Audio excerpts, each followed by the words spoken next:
What's up, players? Welcome back, welcome back. Now let's talk about Sony. Sony had an impressive showcase of games. They came out hardcore. To me, I say hardcore as in their selection of games is hardcore mature rated games anyway. But their games, the power of the PlayStation 4 Pro, 4K resolution, each game looked more realistic each and every time you see it. Every time I see The Last of Us 2, I'm really thinking of a cinematic movie, CG movie, like Final Fantasy Average Children did back years ago. Final Fantasy 7, the Average Children. That's what it looked like to me. It's getting closer and closer to Hollywood quality visuals. So right now, let's talk about some of the games that Sony came out with. They came out with The Last of Us 2. Last of Us, the first one made waves on the PlayStation 3. It did great. Sales was great. I saw a lot of things that people did with that game, and I was impressed with the game. I never played the game. I seen people play the game. I seen demos of the game. You know, and the experience is a difference seeing people play the game and you actually take a controller and play the game for yourself. It is a big difference. But at the same time, and I say but a lot, the game stood out for most the PlayStation 3 cycle of its power, its graphical power, its resolution power, its graphics period. To look at The Last of Us 2 on the new hardware, PlayStation 4 Pro, 4K resolution,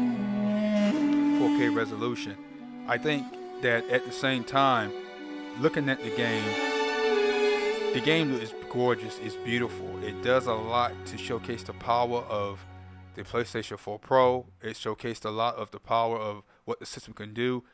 And like I said before, I have never been a big fan of it, and I'm really not going to switch and be a fan of it now. But at the same time, that is one of the games that it showcased at its E3.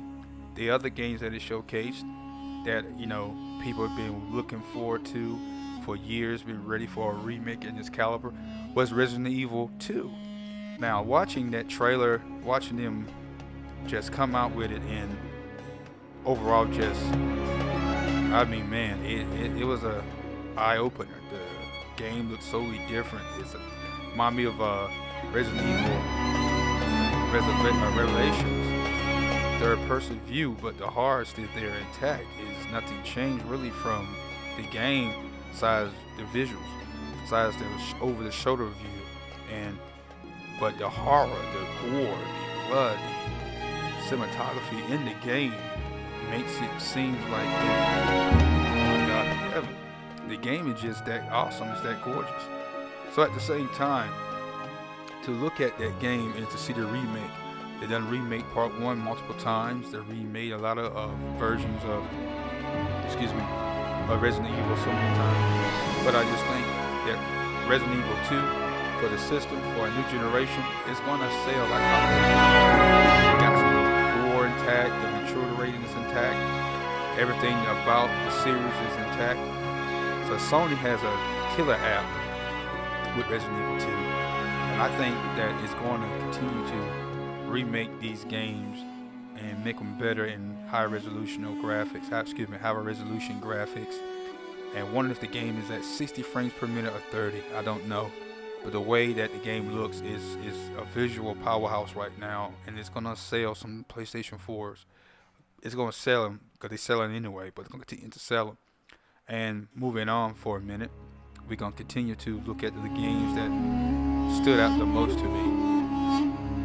I think right now my favorite, what Sony showcased at the E3 conference, was my showstopper, my showcase masterpiece that I give it an A all the way down, was Spider-Man. That game, oh my God, was awesome. The graphics, the direction in that game, the open world, the freedom in that game to do what you need to do, want to do, have to do, try to do, just name it. That game has, man, I can't, what's the word can I say? What's the word can I say? Numerous opportunities, multiple opportunities. Man, you can do so much stuff in that game, and then the power of the PlayStation Pro man, makes that game looks like a movie. It's gorgeous. It's still like a game, and the mechanics and the the core of the game look like a game. The graphics don't make it so ultra realistic, but it's still, you can sense that it's a game. But the graphic prowess of the game, of the system, of the system makes the game go beyond just a normal pick up and play game. It's a cinematic style button masher, beat 'em up, going to get the bad guy style game we all play and love. But this game blew me away. This game continues to show me that, you can do so much stuff, so much things, not so much things, but anything with power or graphical power that the PlayStation has, and anything that the PlayStation 4 could put out is so far. Let's talk about God of War 4, the Uncharted series. These games will be pushing some graphics out, some power for these games to look so cinematic, like movies, like Hollywood, that it changes your perspective when you play these games. So I was pretty impressed with Sony. They came out with a lot of games that showed me that their system is worth buying, worth having. And then they also had some games that I had to really, really look at and understand why. That makes sense. What's the purpose of their games? We talked about Spider-Man. We talked about Resident Evil 2. We talked about there's other things we need to talk about. We talked about a lot of games that other companies brought out, but at the same time, Death Stranding, if I'm saying it right, I don't understand that game. I really don't. I don't want to try to get into it. I don't even know what about the game because I'm not interested. Not because of what it looked like, but it's too much weirdness happens in the game. I stay where it's at because we got too much weirdness going on in the world. I don't really play a video game with more craziness that you see in the news every day. That makes sense. So it has a purpose to it. Everything has a purpose and a hidden message. So that game is cool. It's not a horror game. I don't know what type of game it is. That's the point. But at the same time, Sony did okay. Sony did what I thought it was going to do. Exclusives and other exclusives for Ubisoft and Square Enix, the other companies, Batista. They did a great job with their third-party support. EA, FIFA 19, Madden 19, they get it, but the Switch don't. But that's another thing. But at the same time, the graphical power of the system makes the games look beautiful, very polished. I just think that Sony came out swinging as well. It wasn't a home run, but they pretty much hit the wall with their presentation and with their other games that they showcased to put out. But I just want to clarify the grade overall presentation that we give at the end of this.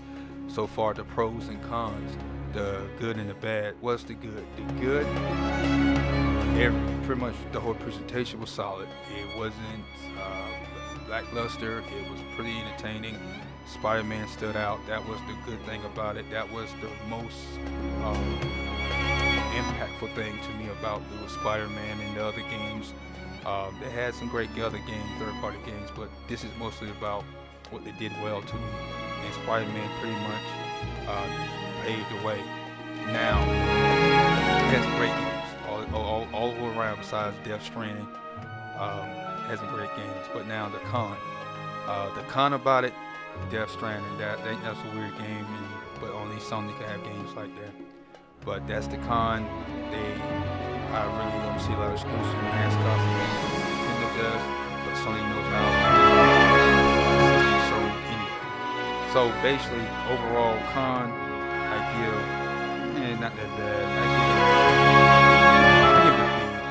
Overall presentation, the Pro, I give it a B plus. Well, Sony's overall presentation, I give it a B plus. Sony was okay. Sony was great. Their games did disappoint. But give me your opinion. Write down below in the comment section if you agree, you don't, or you disagree. And We converse and talk about it and see what we can do. So this is Sony's E3 presentation, the good and the bad. Right now, I give them a B plus on their presentation. Not all stellar, not all bad, but in between, balance. That's why I give them a B, balance. But you just leave your comments below and let me know what you think. All right then. Y'all be safe and remember, game on, players. Talk to you later. Bye bye.